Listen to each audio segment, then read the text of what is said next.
raise your hand if you've been in burnout before. Yes, yes, yes, yes. Think through, what are the times of burnout that I've had? And how did that inform your choices for now, for the future? Joshua B. Lee is an extraordinary human being I've had the pleasure to work with. And he is someone that is the author of the book, Balance is Bullshit. I just want to jump right into, what is your burnout story? I mean, like if my story and what I went through and the shifts that I made in my life can be able to add value, be able to educate, inspire, or, as I always say, like help someone else not feel as alone as I did at certain points in my life. That's all I share my story. I mean, it's interesting that we're having this, Anna, because I was on a call, a friend of mine introduced me. He's like, "Hey, Josh, this guy needs to meet you, about LinkedIn, stuff like that." We get on the call. We didn't even talk about anything. We specifically around LinkedIn. It was truly, I kind of went to my store and he's like, he's like, "I swear, like we're identical. I went through a divorce. I reset everything, had the whole kids, thought about suicide." And he's like, he came from he was raised from a Japanese family. He's like, "We don't talk about these things." And not until I started did I start, and like the whole 30 minutes, he's like, "Okay, so we need to have another call afterwards to actually talk business." But like, this is, it was just about that. I mean, I told him, I said, "Dude, this made my day." I mean, if I can be able to share and be able to connect with another human being on the things that, we're all told to, we're not supposed to share, we're not supposed to talk about. You don't tell everyone all your problems or the things. Yeah, actually open up. It can be it's a massive shift. And I mean, that was a big aha moment in my life. So yeah, Brilliant. here to talk and share. Yes, and you could hear and highlight some of those low points. And I'm always curious, because I've had suicidal moments as well, where I'm thinking like whether it was like ostracized when I was 8 years old, right? So there's the traumatic events that happen in life that suck. But then burnout's a little different, because that's like where you're just like overworking yourself as well. So and so to wrap up what you were saying, we need to remove the stigma, right, of being able to talk about authentically, dude, I'm like toast. I'm, dealing with this, which is part of this conversation. But what would you say were your biggest areas of burnout? Did you know you were on those times? Like, what were they first? What was the situation happening? Yeah, I mean, like, everyone, as you kind of look through it, I don't think most of us understand. We feel fatigued, we feel exhausted, we feel unexcited with life, right? You just feel at a certain point where you're just like going through the actions, through the emotions. And I mean, like, and that's the whole piece. Not till you're so far into burnout, I think, do you realize, "Oh crap," right? And kind of go through those different aspects. And I think that's some of the things that were for me, because it starts with burnout, Anna. And I think burnout moves to depression, right? And I don't think people look at it, they go, "Oh, I'm just burnt out. It's work. I'm exhausted." And they don't take that consideration on where depression, that leads into depression. Depression then leads into other aspects that have hurt this world in such a fashion that we continue to be able to go in. I mean, hell, just look at, Elon Musk's email to his entire crew, like, "Hey, get ready. You better work your ass off for me and commit your entire life and your next of kin, or please leave now." Right. And then, like, what kind of world is that? Okay. I mean, I understand that kind of goes through, and I continue to be able to see these things. And, I look at my own life as an entrepreneur. It was like, okay, cool. You work until you're exhausted and you go through, and that's what you have to do. And they go, "I'm going to be an entrepreneur for my entire life." And I'm going to be honest. I look at other people that go like, "You're an entrepreneur for your entire life." I'm sorry. That sucks. Because at a certain point, an entrepreneur, you're burning the candle at both ends. You're crushing it every single day to be able to go in, but you want to move from entrepreneur to business owner with entrepreneurial mindset, right? Because you want to be able to have that team, you want to be able to have that growth. So that was some of the things for me being able to go through, because outside looking in, Anna, I mean, like, everyone saw me as successful because I was able to do the job, to be able to go through the different aspects. But, at one of my first points that I really hit it, and it was too late, right? Because I'd already gotten burnt out, because I wasn't excited with what I was doing. I wasn't waking up going, "Oh man, okay, today's a new day." right? I'm looking forward to what's happening. And I mean, I had, you know, the wife, the kids, the house, the money, all those different aspects. But I mean, I would go in and it just wasn't what I wanted to be able to do. And I mean, there were certain points that my burnout not only moved from just being burnout and not being involved and actively involved in my companies and the business and what was going on, but I made it a point to be an amazing father. And at a certain point that even stepped away from me. And I remember going into, you know, you've heard the story, Anna, and I know some of the people on here as well too.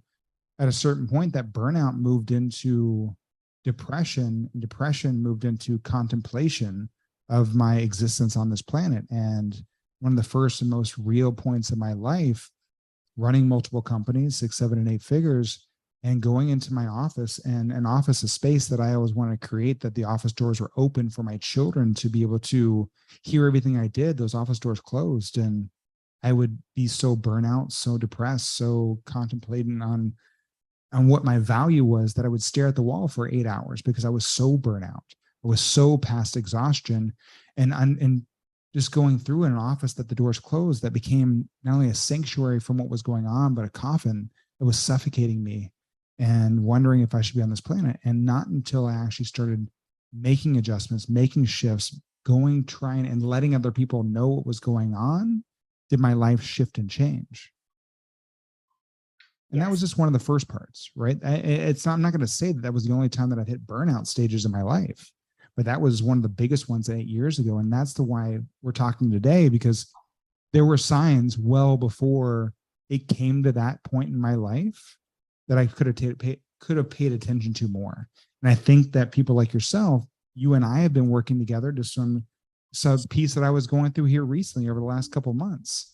And, you know, we continue to be actively looking on how to be able to find solutions, being proactive rather than reactive. Brilliant. And to that point, like fast forwarding 8 years later, right, is when we first met was just less than a year ago. Yeah. A few months ago, actually.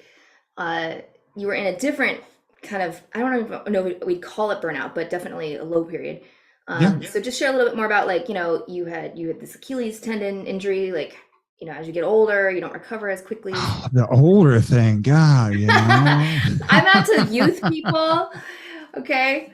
That is Come on, don't give it away that, you know, I'm in my mid 40s now. Now it's okay. And that was that whole piece, right? And I mean, for me, kind of going through a lot of and this is where I think people look at burnout and they go burnout business, work, right? It's not always that. It's life as it kind of goes through. We push ourselves. And I mean, me getting older, always being athletic, kind of going through, I had put myself in a certain position and it was going through, and I had torn my Achilles. And then you know, from there, I ended up torn my Achilles, ended up getting COVID. From COVID, ended up getting 2 blood clots in my same leg. And, you know, could have been COVID, could have been the Achilles, could have been the Johnson & Johnson shot I got. Who knows? You know, all 3 kind of go through. And for almost a year, I was in a space where, because physically I did not feel as capable as I used to be, it was affecting me mentally and professionally. And yeah, all here. And I mean, it was a lacking of not being my full self and being able to show up. And that's kind of where, you know, you and I had reached out, you and I were talking and kind of going through, and it was like, man, I've checked all the things. I'm not sure what's going on. I'm like, what am I missing? What's going on? And it was the truth. And one of the things that I've sketched, look, I don't care being the dopamine dealer of LinkedIn, right? Being on podcasts, doing all this other stuff, creating companies. If you look in the mirror and you don't see, as we all kind of go through, and this is kind of, I think burnout starts there, Anna. It's how we see ourselves when we look in the mirror and what we say to ourselves and how we actually, you know, can we love ourselves? Can we go through and be like, you're enough, right? And it starts there. And if we're not enough within ourselves, how can we be enough for the other people? And that's what we kind of go through. And that's kind of where I was going through. I'm not enough. I can't be the guy. I'm the man, right? Like, well, I'm supposed to go lift the heavy crap. I'm supposed to reach the high stuff on the ceilings, right? I'm supposed to be able to run around with my kids. My daughter will be like, Dad, when are you going to be able to go run around outside with me again? And all those things were constantly layering upon layering upon layering. And I kept on thinking they were existential, right? Meaning they were like things that what could I do rather than looking within myself? And that's where you and I started talking and we started shifting. Yes, we did. Go ahead and share about some of the ways, right, that you're able to go from burnout to brilliance, right? Really letting the light shine inside within. What was your experience working together? Or what are some of the actual things that we did that can help people here too? But of course. Well, I mean, first and foremost, everyone, I mean, for this, when you're going through burnout, you're going through these aspects, you're not alone, right? And that's the biggest thing you have to understand. You cannot continue to just be able to go in and be able to think that you can fix it yourself. If you put yourself in the situation, I'm gonna tell you right now, you're not always going to be the person that can actually go through and be able to pull it back up, pull yourself back out. It's okay to be able to ask for support. I know we all hate the word help, right? There's difference between help and support. Sometimes we just need support to be able to go through, someone to be able to hear us, what's going on, and for us to be able to vocalize. And for me, a lot of times it was just vocalizing to Anna what I was going through and having that kind of come back through, right? And so those were some of the pieces, first and foremost for me, was just to be able to vocalize with another human being, no matter how much meditation I go through, right? No matter how much, I have an amazing partner, Rachel, and she listens and supports, and being able to go through these things, sometimes you have to be able to kind of seek outside. And so that was where it started. And then really for us, it was trying to really imagine, find out, and look into what were those things to be able to have that self-confidence. I mean, I went through, we did tapping. I mean, Anna made me stare at myself naked in the mirror for 5 minutes a day. I mean, all these other things, and be able to smile and be happy, I mean, not everybody has to do that. That was just for Joshua. That sounded bad, but I mean, given no, it's okay. I mean, look, we're looking at body dysmorphia, right? Rachel would walk in and she'd be like, "Dude, what the hell are you doing?" Say what you said. Are you open to sharing this? Like what you would say, like right first thing in the morning. What you used to do. Oh yeah, I mean, I said, "I love you. I love me." No, before that. Oh. No, I'm saying before that. I'm like, I look at myself and like, I love you. I love me. Being able to go through, telling myself this over and over again, being able to go through. I'm not sure if you remember, but you would. No, please. Oh my gosh, she's changed so much you can't remember. Tell me what I used to say to myself. First thing in the morning, right? Because a lot of us go through this, Oh, geez, you're talking about that when I first got up in the morning. See all this. So this is the whole piece, right? And I think this is the biggest thing that we have to be comfortable with. Anna's asking, are you comfortable saying it? I am overly comfortable saying these things in front of people because that's the only time that I've actually been able to truly see the biggest growth in my life. But one of the biggest things, like growing up, getting older, going through not being able to be the physical person that I was, when the first thing I wake up in the morning and I'd reach down and I'd grab my belly. And that would be the first thing. And it wasn't that I was, yeah, hell yeah, look at me. It was like, oh, okay, fuck. All right, this is what I work on. Right. And that's how I started my day. Every single day I would step up, put my legs over, and I'd reach down and I'd feel my belly getting bigger. And like, look, I'm going to be honest. I'd be crazy to be able to sit here and go, like I'm extremely overweight going through, but I've dealt with my own body dysmorphia for my entire life, being able to go through, no matter how skinny, no matter if I was 6% body fat, I still saw it, being able to go through. And that right there, and my wife will even attest to this, like the better I feel about myself when I look in the mirror, the better I am in this world and the better I can be able to do on others. But it starts with myself. And I was starting my entire day, first and foremost, doing that. And one of the things that Anna had shift was to love, to actually touch my belly and love the fat, rather than a shame. And that was not to say that you're condoning or any of this, just shifting the conversation, but in a physical, energetic way in the mirror, looking yourself in the eye, requires something of one to shift that, and not just say the words, but then actually clear the energy out. So I so appreciate your authenticity. And our last question here before we move on, because I'll make sure that we actually get to the 5 keys to reclaim the energy. Yes. And I'll share with y'all after this by email a link to, there's a little video of Joshua sharing, kind of elaborating more of what he got, from working together that can give you inspiration, hope, takeaways for yourself to use. Your book, Balance, is Bullshit. What was that inspired by, and has that shifted after working together? It has. I mean, this is the whole piece, right? I think a lot of us kind of go through, and I don't care who the people are in this world, right? Like a lot of, we see the people that we aspire, we look up to, what's going through, like, don't believe that they have, everything figured out, right? Like, I wrote Balance is Bullshit, how to successfully integrate work and life, right? Get rid of this work-life balance that we put ourselves into. I wrote it because of the things that I wanted to be able to share. I wanted to be able to go through. And I mean, this is the whole piece, the different tactics and things that I have in there. Guess what? They work, but they only work when you actually implement them.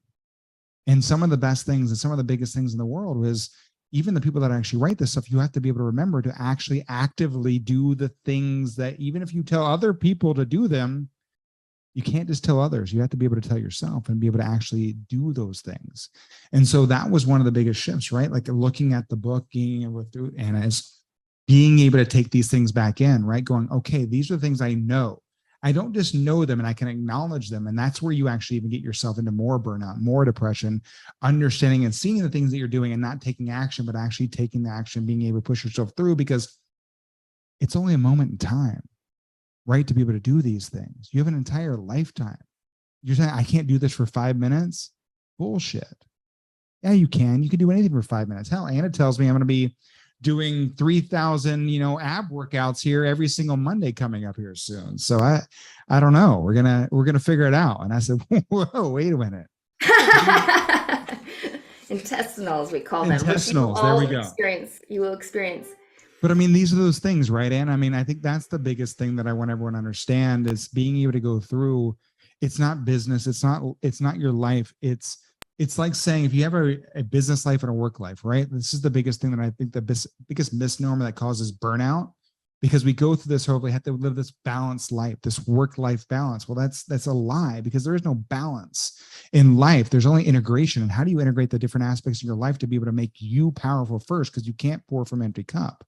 And if you have 2 different lives, it's like having 2 different personalities, right? And guess what? If you have 2 different personalities, I guarantee you, in today's world, depending on if you're a billionaire or not, you might be, locked up in an insane asylum. So, like, you have to be able to understand, you have to be able to live that one life.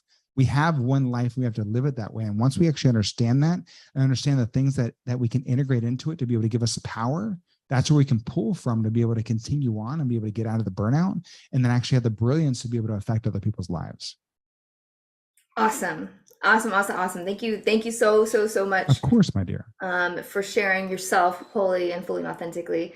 If there's any last final words, I'd love to share now. The energy. Yeah, no, I mean, I think I said everything. I mean, look, I want everyone to understand too, you're not alone in this world. I mean, we all go through burnout. Rachel and I both have had our different points in our lives. We will continue to be able to share and, reach out to people like myself. I see other amazing friends on this call as well too. Reach out to Anna, because that's the one thing that I want everyone to understand, is to make the effort to be able to reach out, just to say, hey, I could use some support, to be able to share with another human being. Because if you don't share what you're going through, guess what? You're always going to go through it alone. You don't have to. Yes. So go ahead and Joshua, thank you so much. Put your information in the chat so people can, reach out, learn more, connect.